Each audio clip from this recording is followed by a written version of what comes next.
Okay, Assalamualaikum warahmatullahi wabarakatuh buat semua penonton-penonton, tuan-tuan, puan-puan yang pertama kali menonton program Julung Kali yang dinamakan Borak Lockdown.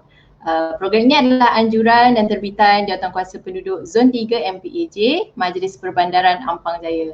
Saya hos anda, Puan Anfal Saari, Ahli Majlis Zon 3 MPAJ yang juga pengerusi Persatuan Jawatankuasa Penduduk Zon 3 MPAJ.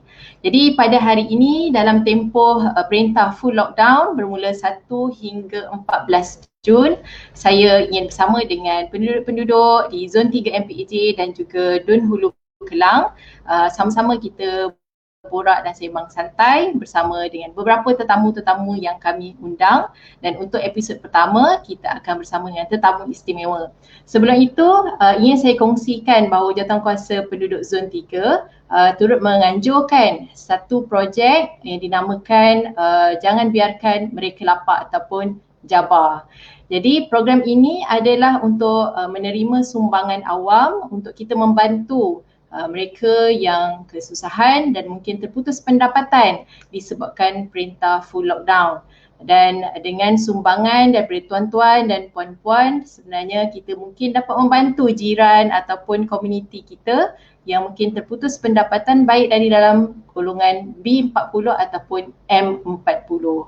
Jadi tanpa lengah lagi, saya selaku hos pada hari ini, kita ingin dengar daripada seorang tetamu istimewa yang kita bawa, itu seorang anak seni tempatan, selebriti dan seorang artis, Puan Nadia Akilah Bajuri. Jemput datang. Assalamualaikum Nadia.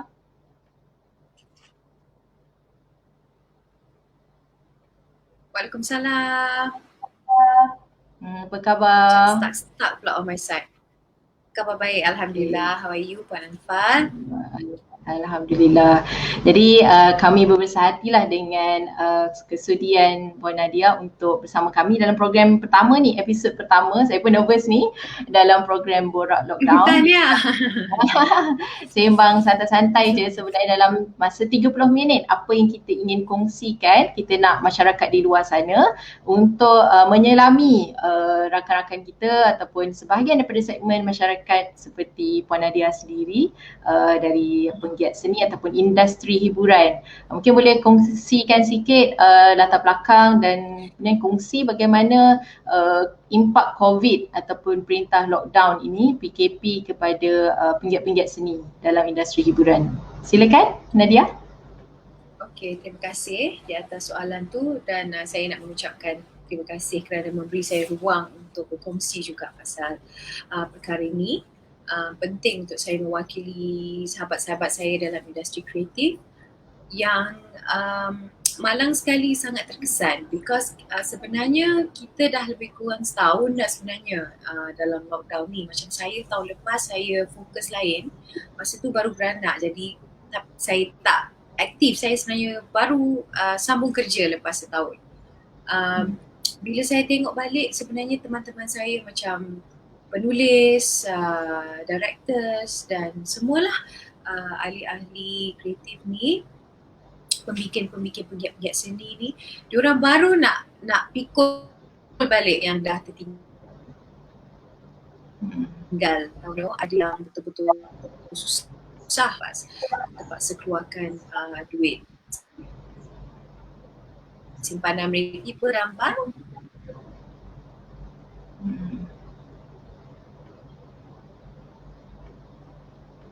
bekerja, mula beroperasi kembali. Para penulis semua tak pernah tangan cuma sekali. Ke pun rezeki dah terkatuk semula di atas situasi COVID yang berlaku sekarang. Jadi kesianlah, baru sangat excited balik kan. Okay. Jadi kalau kita lihat industri hiburan yang kita lihat di kaca TV ataupun di panggung wayang dan sebagainya, sebenarnya bukan sahaja artis kan, tapi dia melibatkan production house tu sendiri, ada penerbitnya, ada sutradaranya, ada apa tadi, wireman, maknanya all the crew kan. Yang paling penting tak ada diorang tak jadi ni kan. Tapi kita kadang-kadang lupa pasal diorang. Mungkin kita macam saya pelakon, ada juga ruang lain untuk saya mencari rezeki. Kita buat iklan, kita buat apa kan. Kalau diorang tak ada syuting tu, maka tak adalah diorang bekerja. Tanpa diorang pun, kita pun tidak ada macam sebarang insurance ke atau royalty ke, jadi tidak terbela sangatlah diorang. Jadi bila COVID ni paling kesian, yang pertama sekali adalah bagi saya dan adalah diorang lah sebenarnya. Saya teringat dibangkitkan juga tentang sebenarnya penggiat seni ni tak ada EPF ataupun KWSP kan.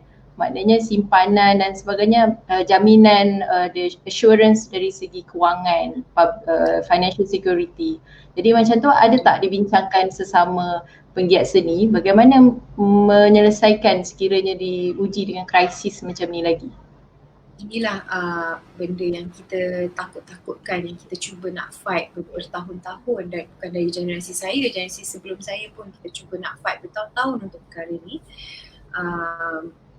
Masih belum berjaya, dan this is our biggest fear sedang berlaku sekarang ni. Mungkin bagi saya yang memang paranoid dari dulu, memang kita ada savings, Alhamdulillah kan. Tetapi katakan kalau COVID ni lagi setahun dua, siapa tak affected juga kan. Dan saya pula dah berkeluarga, saya pula ada suami saya dan sebagainya. Bagi teman-teman saya yang single, yang duduk rumah seorang-seorang tengah lockdown sekarang ni, kerja diorang pun tengah on hold. Dan deadline dia masih kena buat, tapi tak tahu payment diorang keluar bila dan sebagainya. So mental health diorang pun agak tercalar juga tu sebenarnya. So kita berharap suatu hari nanti kita akan terjamin benda ni akan membantu kita lah, Ada tak persatuan cut certain amount. Okay. So di kalangan penggiat seni bernaung bawah mana-mana persatuan yang melindungi karyawan?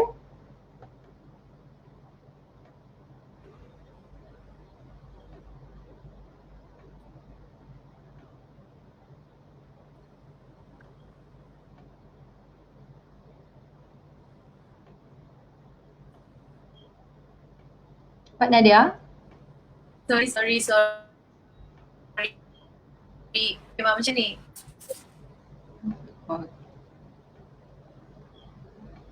Okay. Sebenarnya penggiat-penggiat seni, pelakon, penulis skrip dan sebagainya wajar dinaungi dalam satu persatuan.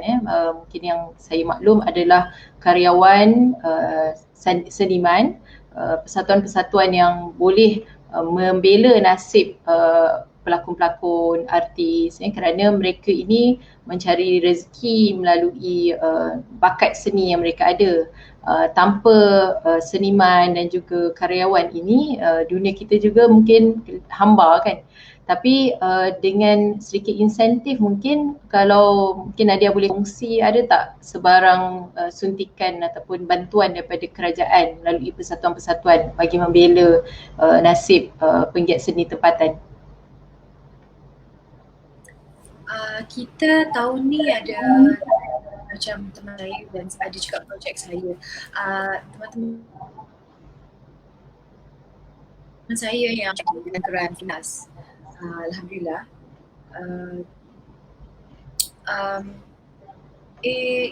Dia okey tak, bajetnya okey, boleh buat, boleh di. Cuma kalau nak dikatakan persatuan tu, kita ada banyak persatuan, tetapi semuanya seperti basically kita perlukan orang yang aktif berada dalam industri untuk mewakili kami semua, orang yang turun padang ni untuk tahu masalah kita, supaya tahu untuk fixkan masalah kita. Macam katakan setahun ni kita tak boleh buka wayang, so macam mana dengan filem-filem yang dah syuting atau yang sepatutnya nak keluar, macam mana dengan cinemas, macam mana diorang nak make money, local filem kita macam mana kita nak tolong dan sebagainya. Saya tak adalah begitu arif untuk saya bahaskan perkara ini berbanding dengan teman-teman saya, tapi yang saya tahu kita perlukan kesatuan, union sebenarnya untuk meletakkan minimum wage, minimum ataupun maximum hours bekerja, because kita dekat production kerja macam kontraktor, kalau tidak lebih teruk. Kadang-kadang kita kerja 24 jam sehari and we are tired, but because we don't have the budget, kita terpaksa kerja macam ni. Itulah pasal certain kru ambil dadah, certain orang yang heart attack mati dekat set sebab tak tidur. So kita kurang dibela dari segi macam itulah, macam saya kata 12 hours working sahaja ke, dan kita kena ada sekian-sekian penulis berapa satu episod, ini berapa satu episod, pelakon berapa, tapi rate kita masih sama macam sebelum saya masuk industri ni. So things like this kita perlukan kesatuan untuk membantu kita lah. It's nice to talk about this. Thank you so much. Sebab teman saya memang betul-betul aktif trying to fight benda ni sampai lelah bertahun-tahun dia naik turun freelance semua. Cuba nak cakap masalah. Okay. So minimum wage bayaran minimum yang perlu diterima oleh pengkarya dan juga kesihatan. Saya tertarik tadi tentang kesihatan mental dari segi pressure, tekanan yang dihadapi oleh para pelakon. Mungkin nak kejar deadline dan sebagainya kan. Tapi kalau dengan dunia yang mungkin berubah, kita tengok ada Netflix, kita ada HBO, streaming, mungkin tak Nadia melihat ada peluang-peluang untuk berkarya tapi tidak menggunakan medium yang konvensional. Maknanya kita masih memerlukan kru, tetapi dengan teknologi digital dan sebagainya, content, now orang bercakap tentang content is king kan. Jadi mereka memerlukan bahan hiburan ataupun mungkin hiburan yang mungkin akan menjentik minda masyarakat, menegur dari segi aspek sosial dan sebagainya, lagu, puisi dan sebagainya. Mungkin ada idea yang mungkin pernah dibincangkan sesama rakan-rakan Nadia? Memang betul, alhamdulillah sebenarnya dengan adanya medium-medium ni, online content dan sebagainya, teman-teman saya penulis-penulis saya yang dulu dikatakan dalam kumpulan yang agak rebel sikit ataupun dia tak boleh nak tulis kisah yang dia mahu dekat TV kerana kita ada guideline dan sebagainya, tetapi sekarang ni mereka dicari untuk diorang tulis cerita diorang, keluarkan dekat sini because kita ada kurang, kita tak, bukan diorang buat cerita merepek pun, tetapi cerita diorang lebih real dan lebih menceritakan aspek-aspek kehidupan yang sedang berlaku kita, you know what I mean, macam so alhamdulillah medium itu membantu juga pelakon macam saya, because saya bukan berada dalam kategori selebriti tu. Saya pun tak tahu letak saya dekat kategori mana, tapi mungkin saya letak diri saya dalam kategori seniman lah, katakan pelakon, sebab saya dari teater kan. So saya dan teman-teman saya yang datang dari teater ni sekarang ni lebih diberi orang kata kepercayaan, and all of a sudden we are all like kita shooting ni, kita buat ni lah. Kalau tidak dulu nama asyik tak lepas je kat TV kan, because followers Instagram lah, apa benda merepek lah. So now kita director-director yang mahu berkarya dan mahu menceritakan kisah yang lebih real ataupun lebih berbeza dengan apa yang kita dihidangkan oleh kita di TV. Sekarang mereka tengah cari this kind of workers, and itu adalah satu perkara yang seronok saya tengok lah, alhamdulillah, to see all this beautiful talent di kaca TV, di apa semua, itu sangat Okay, kalau ada penonton yang berminat nak lihat karya terkini Nadia, performance ataupun lakonan, di mana? Ataupun Okay, saya sebab 2 tahun cuti, saya basically akan belum, macam saya cakap, saya belum habis syuting ni, lagi 3 hari je, tetapi saya akan berlakon di dalam sebuah drama bersiri, the special series di bawah Astro Citra di Julai nanti popular. Tajuk dia Dukun Diva. That's sesuatu yang saya amat excited untuk share. Dia macam dah lama saya tak masuk balik dalam ni, dan ini adalah sebuah genre yang sangat bukan buat saya. Okay. Nadia juga menyanyi? Sekarang masih menyanyi? Menyanyi tu hari-hari. Cuma show tu dah lama dah tak ada. Lama tak naik pentas. Ya Allah, rindu sangat pentas tu sebenarnya. Yeah. Okay, boleh hiburkan kami sekejap dengan penonton malam ni dalam Borak Lockdown. Nyanyi sikit. Alamak. Lagu apa lah? Korang ikut stress kan ni Borak Lockdown ni, jadi kita nak dihiburkan sikit oleh Nadia Akidah. Boleh nyanyi sikit? Okay, lagu apa You tak, bila you cakap penyanyi kan, nyanyi dia mesti jam. Tak ada lagu. Okay. Apa lagu favourite Anything you? in your head, yang boleh humming. Okay, sekejap.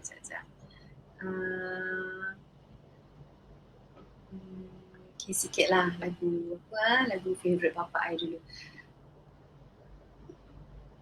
Malam ini kasih teringat aku padamu, seakan kau hadir di sisi menemaniku. Ku yakinkan diriku agar tiada sepi, ku lewatkan kau hadir dalam mimpiku. Okay dah. Okay. Jadi banyak ruang sebenarnya kita kena bantu masyarakat juga kan. Saya doakan peluang-peluang yang baik, rezeki untuk semua pegiat seni.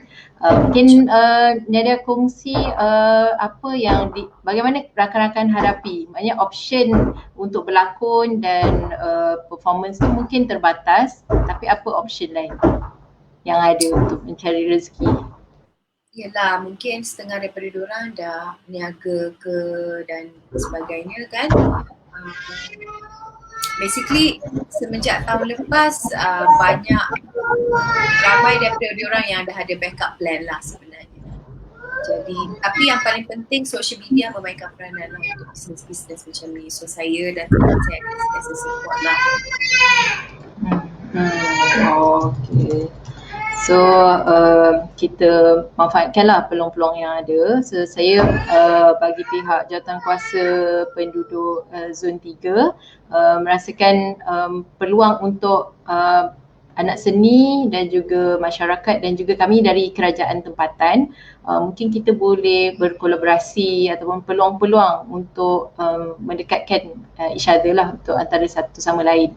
Dan yang paling penting dalam tempoh sekarang ni kita dalam full lockdown, macam semalam pun masih lagi ada konflik antara industri ataupun sektor ekonomi mana yang boleh dibenarkan buka ataupun diberi pengecualian kan.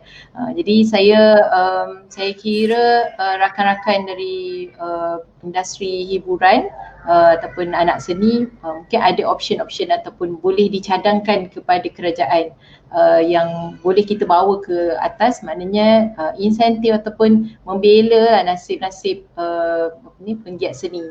Mungkin Nadia ada satu atau dua perkara yang nak disampaikan selain daripada minimum wage. Macam saya cakap, yang paling penting saya rasa kita kalau boleh, because saya tahu COVID ni dia tak settle tahun ni, dia banyak lagi, maksudnya lama lagi lah untuk kita nak sampai ke herd immunity. It's going to take months kan.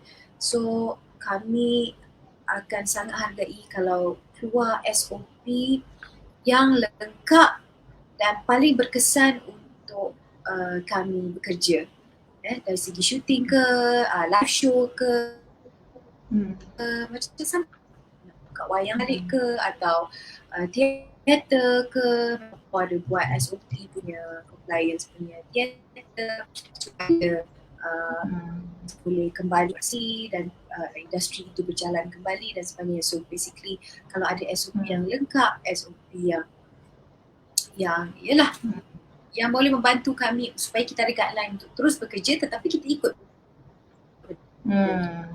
Okay. Ya. Okay, so maknanya SOP, sebab kita dah setahun kan pengalaman berada dalam pandemik COVID daripada Mac tahun 2020 dan kini kita dah berada dalam Jun 2021, lebih dari setahun. Tapi dengan peningkatan kes yang sangat tinggi dan kita terpaksa full lockdown, tapi masih lagi SOP yang berubah-ubah. Jadi saya akan sampaikan insya-Allah. Jadi kita harapkan Nadia Akilah dan rakan-rakan dalam industri hiburan bertabah, kita sama-sama hadapi secara bersama. Kita jaga kita tu memang real, dia adalah satu struggle yang sama-sama susah, tetapi kita tahu ada peluang untuk kita perbaiki semua ni kalau kita patuh dengan SOP yang jelas yang seperti yang Nadia sebutkan tadi. Okay, jadi sebagai penghujung, saya ucapkan terima kasih kepada Nadia kerana sudi menjadi tetamu untuk Borak Lockdown. Mungkin ada apa-apa pesanan kepada masyarakat kat luar sana terakhir? Yalah, sekarang ni adalah masa yang masih confusing untuk setengah rakyat kan, tercari-cari dan sebagainya. Jangan malu dan jangan segan untuk reach out for help, lebih-lebih lagi kalau kita punya kesihatan mental terganggu. Jangan lupa check dengan saudara kita, keluarga kita, teman-teman kita yang duduk seorang, teman-teman kita yang mak-mak yang duduk dengan anak yang mungkin kepala nak meletup, cuba untuk menghiburkan anak-anak. Dan paling penting sekali, tolonglah jaga SOP bukan saja untuk kita, bukan saja untuk basically untuk orang yang kita sayang dan untuk kita kembali kepada normal tu.